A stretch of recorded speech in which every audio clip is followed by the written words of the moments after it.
These are the students from commerce. Okay. We have the affiliation from commerce. Very good.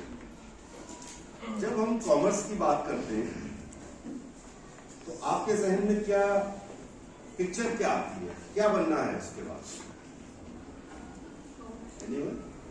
क्या बनना है? Yes, accountant बनना है, CA बनना हो सकता है।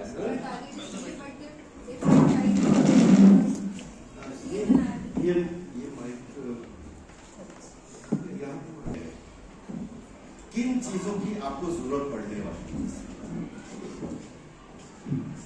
हमारी सोसाइटी में आज से नहीं, बहुत पहले से जब कोई बच्चा पैदा होता है तो फादर ये कहता है कि जो मैं नहीं बना वो इसको मुझे बनाना, मैं डॉक्टर नहीं बना मुझे इसको डॉक्टर बनाना। अभी मालूम नहीं है कि उसका दिमाग क्या रहेगा, उसकी माँ कहती है कि इसको मुझे इंजीनियर बनाना। जो हमारे यहाँ ट्रेडिशनल कोर्सेज चल रहे हैं उसके अलावा हमारे पास सोच नहीं है। ये जो कैरियर काउंसलिंग है ये उन सारी चीजों को खत्म करती है और नए सिरे से बच्चे को बिल्डअप करने के लिए हेल्प करती है। देखिए, आप सोचते हैं कि आपको जैसे इस बच्ची ने बताया कि मुझे सीए बनना, तो सीए बनने के लिए आपके पास सारी जानकारी होनी चाहिए, नंबर 1। नंबर 2 दूसरी बात है कि आपके पास स्ट्रेंथ होना चाहिए, और नंबर 3 बात है कि आपके पास एनवायरनमेंट होना चाहिए। क्या आपके पास वो एनवायरनमेंट है, या बस चाचा जी ने बोला आके कि देखो तुम्हारा वो जो बड़ा भाई है वो आज कहां से कहां पहुंच गया, आज वो सीए है, करोड़ों कमाता है।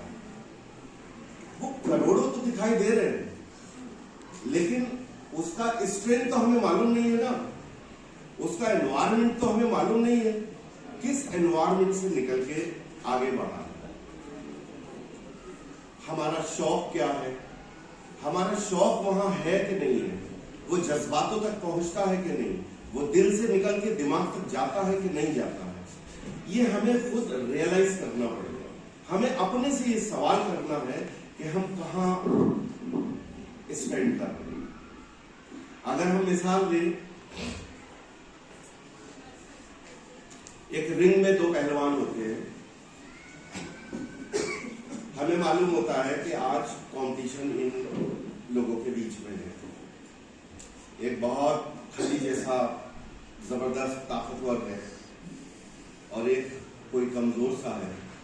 तो क्या उस कमजोर को ये सोच के कि नहीं मैं तो कर लूंगा, उसे बैठ जाना चाहिए? उसके पास स्ट्रेंथ नहीं है, इसलिए उसको भिड़ना नहीं चाहिए, उसको दूसरा रास्ता देखना चाहिए। इत्तेफाक ये है, मेरे साथ हमारे बुजुर्ग साथी बैठे हुए हैं, ये नेशनल खिलाड़ी रह चुके हैं, ये नेशनल खिलाड़ी थे फुटबॉल के। मुझे अभी कुछ 2 साल पहले पता लगा, मैंने इनसे कहा कि जब आप नेशनल खिलाड़ी रहे तो आप उरूज तक क्यों नहीं पहुंचे, आज इंडिया में आपका लोग क्यों नहीं जानते? इन्होंने कहा मैं स्टेट खेला, मैं आगे बढ़ा, नेशनल तक मैं गया, और उस कंपटीशन में मेरी चोट लग गई, पैर में चोट लग गई, पैर टूट गया। वहां तो डिसेबल आदमी नहीं जाएगा ना, बस इसलिए मैं आगे नहीं बढ़ पाया। लेकिन इनका जो शौक था, इनका जो पैशन था, वो तो खेल में था।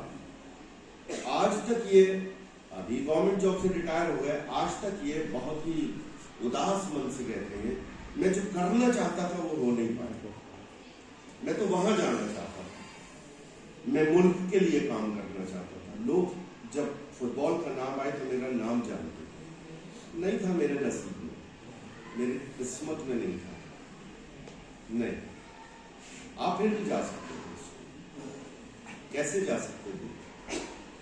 ये खिलाड़ियों का काम बेशक है। जब हम फुटबॉल की बात करते हैं, क्रिकेट की बात करते हैं, किसी भी खेल की बात करते हैं, तो हमारे सामने सिर्फ खिलाड़ी आते हैं। लेकिन किसी एक खेल को खेलने के लिए, खिलवाने के लिए सिर्फ वही लोग होते हैं, बहुत बड़ा इंफ्रास्ट्रक्चर होता है, ओलंपिक होता है, कितने मैनेजर्स होते हैं, करोड़ों रुपए खर्च होते हैं उसमें, कुछ लोग मैनेज करते हैं। तो मैंने कहा इनको, आप उसको मैनेज कर सकते थे, आप कम से कम उस ग्राउंड के नजदीक खड़े हुए होते, आपको बिल्कुल भी अफसोस नहीं। ठीक, मैं खेला नहीं, लेकिन मैं हूं उसी ग्राउंड पे। आप मैनेजमेंट पे जा सकते थे, खेलों का भी मैनेजमेंट होता है। आपको अपने स्ट्रेंथ के हिसाब से ये डिसाइड करना है कि मुझे क्या करना है। मेडिकल की अगर हम बात करें तो कुछ 13, 14, 15 लाख बच्चे बैठे हैं। सारे माँ बाप तो डॉक्टर ही बनाना चाहते हैं ना बच्चे को, वो सारे लोग बैठे हैं, 3-3, 4-4, 5-5 लाख उनको कोचिंग वाले लेते हैं। और ये हिंदुस्तान के 90% बच्चे होते हैं, सिर्फ 10% वो होते हैं जिनके अंदर स्ट्रेंथ होती है, कम ज्यादा और ज्यादा और ज्यादा, उसमें से कुछ चुन के आ जाते। उन्हीं बच्चों का वो फोटो लगा के, पोस्टर लगा के वो सब दिखा देते कि देखो ये है। जो फादर होता है वो वहां अपने बच्चे का फोटो देखता है, वो कपिल का फोटो नहीं देखता है, वो मरियम का फोटो देखता है, और वो कहता है कि नेक्स्ट ईयर इस जगह मेरी बच्ची का फोटो। क्या कभी बच्ची से पूछा है? बच्ची ने कभी अपने से पूछा है कि ये स्ट्रेंथ मेरे अंदर है कि नहीं? अगर स्ट्रेंथ नहीं है मत करो पैसा खराब। आपको मेडिकल में जाना है ना, मेडिकल का शौक है, आजकल तो बहुत सारी फील्ड हो गई है। अगर आप बात करें तो पैरामेडिकल का नाम लीजिए आप, आपको एक बहुत बड़ी फहरिस्त मिल जाएगी, उसमें कुछ मेहनत भी नहीं लगती, बहुत ज्यादा मेहनत नहीं लगती, आपको बस स्मार्टली एक्ट करना, स्मार्ट बनना है। आपको 12 घंटे 15 घंटे नहीं पढ़ना है, आपको 2 घंटे पढ़ना है, उतने से आपका काम हो जाएगा। आप सबसे पहले मोटे तौर पे हम कहते हैं कि एक ये फिजियोथेरेपिस्ट क्या है कि सभी को प्रॉब्लम है। आजकल हम लोग के खाने पीने ऐसे हो गए, घुटनों में दर्द होता है, नेक में दर्द होता है, कंप्यूटर देखते हैं, ये आगे बढ़ने वाला है, इसके स्कोप बहुत बढ़ने वाला है। लेकिन कितने हजारों कॉलेजेस हैं, कितने हजारों यूनिवर्सिटीज हैं, वहां से बच्चे निकल रहे हैं। क्या इस दुनिया में वो सारे कामयाब हो जाएंगे? हाँ, वो रोटी खा सकते हैं, लेकिन इसमें भी कामयाब हो जाएंगे। कैसे कामयाब हो जाएंगे? आप थोड़ा स्मार्टली इस चीज को, स्मार्टली क्या होगा, आप थोड़ी सी अंग्रेजी सीख लीजिए कॉन्वर्सेशन के लिए, क्योंकि जो फ्रंट पे होता है उसी को लोग एक्सेप्ट करते हैं। आप पैर कितने अच्छे दबा रहे हैं इससे मतलब नहीं है, लेकिन आप किस तरह से, किस अंदाज में कन्विंस कर रहे हैं, ये मैटर करता है। आप थोड़ा सा कंप्यूटर का, नेटवर्किंग का उसमें ज्ञान ले लीजिए। अब आप कहेंगे कि आप तो फिजियोथेरेपी की बात कर रहे हैं और कंप्यूटर और अंग्रेजी सिखा रहे हैं। आप इसको ले जाइए और जिस दिन आप बैठे एक अच्छे से अपना ये बनाइए, कई लोग तो घर से भी कर रहे हैं आजकल, आप उसको फेसबुक है, ट्विटर है और दूसरे जरिए हैं, वहां ऐड के जरिए उस चीज को बताइए कि यहाँ ये काम होता है। एक कॉलोनी से एक आदमी आएगा, वो 50 को बताएगा, आ गए ना, आपको डॉक्टर साहब ही बोलेंगे वहां से। आपको स्मार्टली अपने को तैयार करना है। जब हम एजुकेशन की बात करते हैं, उसमें सबसे पहले ये निकल के आती है कि एजुकेशन तो नॉलेज के लिए होती है, तो क्या हमारी जितनी पढ़ाई है वो नॉलेज के लिए है? नॉलेज के लिए हमारी वो पढ़ाई कंपटीशन के लिए। कौन सा कंपटीशन? मेरे नंबर उससे ज्यादा आने चाहिए। मेरे पापा जो फीस भरते हैं वो बड़ी मुश्किल से पैसा लाते हैं, तो मुझे उनको उदास नहीं करना, टारगेट ही नहीं है। पापा उदास होंगे, पैसा कहां से लाएंगे, ये आपका काम ही नहीं है। आपका काम तो ऐसा होना चाहिए कि सिर के ऊपर जाड़ों में लिहाफ डाल के जो मोबाइल देखते हैं ना, ऐसा शौक होना चाहिए। मम्मी कह रही है कि बेटे ज्यादा मत देखना, आंखें खराब हो जाती हैं, आपको भी मालूम है, आंखें खराब हो जाती है। शौक ऐसा है कि रजाई सिर पे है और मोबाइल चल रहा। ऐसे उस एजुकेशन के साथ में न्याय क्यों नहीं हो रहा है? उसके साथ तो होना चाहिए ना। इसका मतलब आपका शौक नहीं है, आपका वो डर है कि बस सोसाइटी में मेरे पापा का नाम लगे, मैं किसी तरह से नंबर लिया हूं। बेटा आप लोग जो है वो अभी कुछ 11th में है, कुछ 12th में है। नंबर जो हम सुन रहे हैं ना कि 90+ हमारा बच्चा है, अब तो 100 भी आए हैं अब की बार में, ये एक गेम है, ये कुछ भी नहीं। आप जिस भी फील्ड में जाते हैं वहां आपकी स्ट्रेंथ से आपको लिया जाए, वहां आपके नंबरों से आपको नहीं लिया जाता है। 50-60 वाट कुछ होता है, 60% नंबर आपके हैं, यू आर एलिजिबल उसके लिए, यानी कॉम्पिटिशन के लिए एलिजिबल हो गया, सफिशिएंट।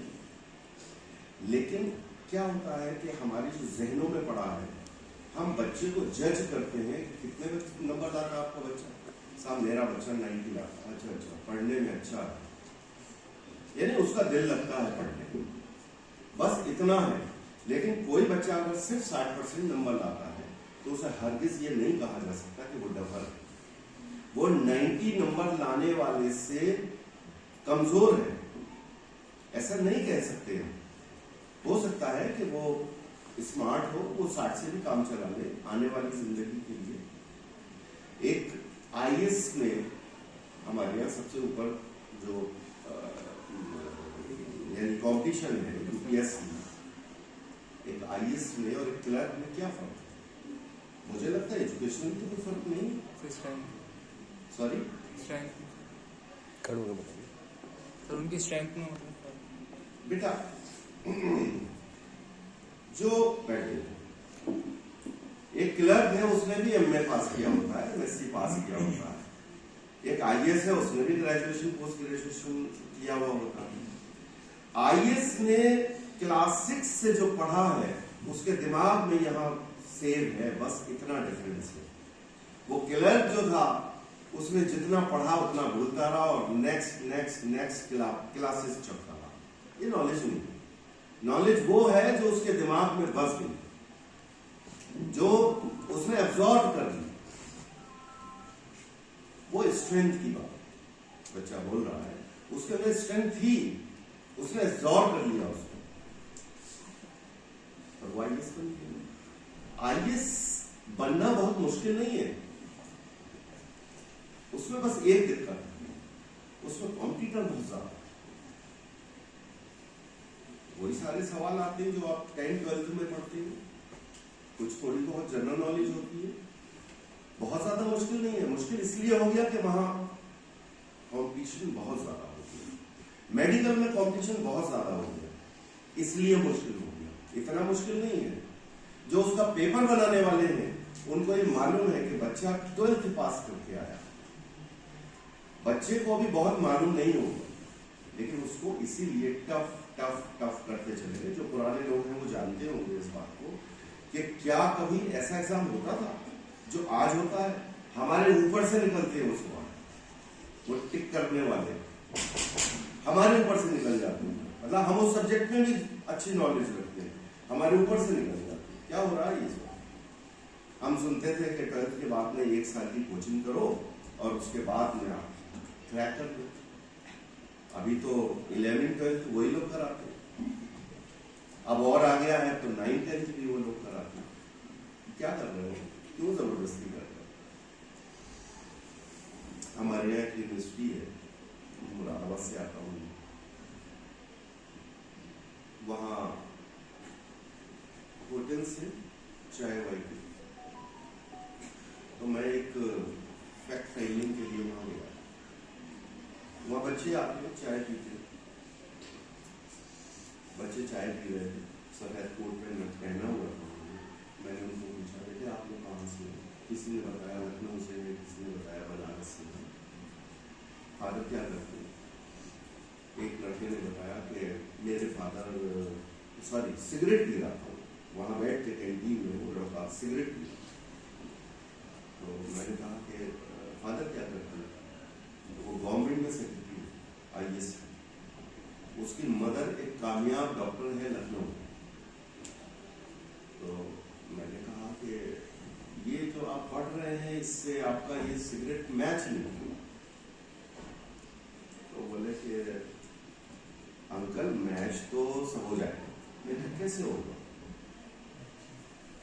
बोले, मैंने कहा आप सिगरेट पी रहे हो इतना, मतलब आपके दोस्त भी ज्यादा ही होंगे, दोस्त ज्यादा हैं तो आपको आपका जो कॉन्सेंट्रेशन है वो कम होगा पढ़ाई के लिए, और मेडिकल की पढ़ाई के लिए तो बहुत ज्यादा चाहिए, ये आप कैसे करोगे? तो बोले अंकल पास फेल तो किसी के करने की औकात है। उस यूनिवर्सिटी के उस बच्चे ने बताया, बोले अंकल फेल करने की तो किसी की औकात है, क्योंकि बहुत बड़े बाप का बेटा है, वो हो सकता है यूनिवर्सिटी बंद कर रहा, इतने बड़े आदमी। तो मैंने कहा फिर आप तो इलाज नहीं कर पाओगे ना? तो बोले अंकल इलाज किसे करना है, वो बड़ा हॉस्पिटल बनाएंगे ना, वहाँ ये सब जो पढ़ने वाले हैं बेवकूफ, ये मेरे नौकरी करेंगे, मुझे क्या करना है? मुझे तो मैनेजमेंट करना है। वो लोग अगर भाग रहे हैं उसके पीछे, एक डॉक्टर ने बहुत बड़ा इंफ्रास्ट्रक्चर बनाया हुआ है, एक बेटा है उसको समझ में नहीं आता, बच्चा डफर है, आमतौर से काबिल लोगों के बच्चे बेवकूफ होते हैं आमतौर से, अक्सर। क्या करें? वह पैसा दो, इसको कराओ, ठीक अपने अंडर में डॉक्टर रखेगा, करेगा। सोचा ना मैनेजमेंट का हल तो निकाला ना किसी चीज का। एक अंग्रेज की कोठी में एक आदमी घास काट रहा, वो घोड़े पे टहल रहा है। अंग्रेज ने उस माली के पैर में लात मार, क्यों? मालूम हुआ कि जैसी वो घास कटवाना चाहता था ऐसी वो काट नहीं रहा। वो खड़ा हुआ और बोला कि मैं आज के बाद काम नहीं करूंगा, आपने मेरी बेइज्जती। निकल गया। उसने कहा मुझे कुछ ऐसा करना है कि इससे ज्यादा लोग मुझे जाने। ये जो आजकल आप देख रहे हैं ना, घास कटिंग की मशीनें जो चल रही है, उसी की देन है। मुझे अभी कोविड हुआ था, उसकी वजह से मैं जल्दी से चीजें रिवाइव नहीं कर पाता, उसका मैं नाम बताता आपको। ये जो घास काटने की मशीन है, ये उस माली की है जिसको एक अंग्रेज ने लात मारी। तो कभी कभी आपको आपकी इंसल्ट जो है वो भी आपको पुश करती है। अभी तो नहीं, लेकिन इससे पहले, यानी हम जब बचपन में थे तो पिटाई का बड़ा अच्छा वो चला करता था। स्कूल में भी पिटते थे, घर में भी पिटते थे। अरे तुम क्यों मार रहे हो? और उस पिटाई को पिटते पिटते फिर आदत पड़ गई, फिर तो असर ही नहीं हो रहा है पिटाई। अरे पापा है ना, मारना है, ठीक है, पापा नहीं मारेंगे तो। जब आप भेड़ों का झुंड लेके चलते हो तो आपको लकड़ी हाथ में रखनी पड़ती है, डंडा हाथ में रखना होता है। लेकिन वो जो खूबसूरत सा पिल्ला होता है ना, उसको गोद में कार में लेके चलते, डंडा नहीं होता, थोड़ी थोड़ी देर में प्यार भी करती है उसको। आपको भीड़ का हिस्सा नहीं बनना है। आपको ये सोचना है कि हमें, हमारी स्ट्रेंथ क्या है, हमारा इंफ्रास्ट्रक्चर क्या है, हमारे घर वाले हमारे लिए क्या कर सकते हैं, कितना उनके पास असासा है, क्या वो कोचिंग के लिए हमें भेज सकते हैं। ये सारी चीजें आपको डिसाइड करनी है। उसके बाद आप ये तय करो, अपने माँ बाप को खुद बताओ। आजकल तो आपके हाथ में गूगल की एक ऐसी मशीन है ना कि आप खुद ही बता देते हैं कि पापा ये नहीं, ये यूनिवर्सिटी बढ़िया नहीं है, यूनिवर्सिटी तो वो बढ़िया है, वहां जाएंगे। बहुत सारी चीजें आपको मिलेंगी। आपको सब्जेक्ट के लिए मैथमेटिक्स की अगर हम बात करें, उसमें आपके कॉमर्स में भी मैथ तो होता ही है। आप ये कहते हो कि फला टीचर जो है वो बहुत अच्छा पढ़ाती है। ये बहुत अच्छा पढ़ाना क्या होता है? बहुत अच्छा पढ़ाना ये होता है कि वो आपके माइंडसेट को समझ के उस अंदाज में आपको सवाल करना बताता है, वो आपको आसान लगता है। दिल्ली 6 में गाड़ी चलाना मेरे लिए बहुत आसान, मैं प्रैक्टिस में, लेकिन किसी के लिए वो गाड़ी चलाना अगर मुश्किल है तो वो कभी ये नहीं कहेगा कि मुझे गाड़ी चलाना नहीं आता, ये नहीं बोलेगा। वो कहेगा कि इतने पागल लोग हैं कि इतने नजदीक नजदीक चलते हैं, मेरी गाड़ी में स्क्रैच लग गए। तो ये जो आप अपने नाकामयाबी को माहौल पे, किस्मत पे, इन चीजों पे जो थोपते हो ना, वो थोपना छोड़। अल्लाह ताला ने सबको एक ही जैसा दिमाग दिया है ना अल्लाह ने, वो एक ही जैसा दिमाग दिया।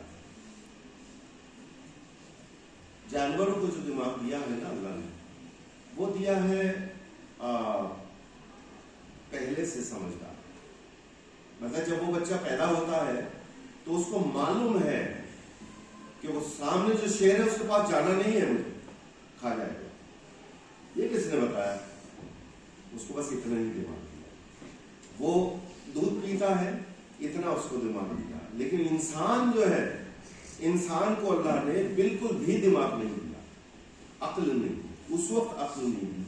Eight the time of born जो है उसको कोई समझ नहीं दी है, बस उसको इतनी समझ दी है कि जब भूख लगेगी तो वो पैर मारे।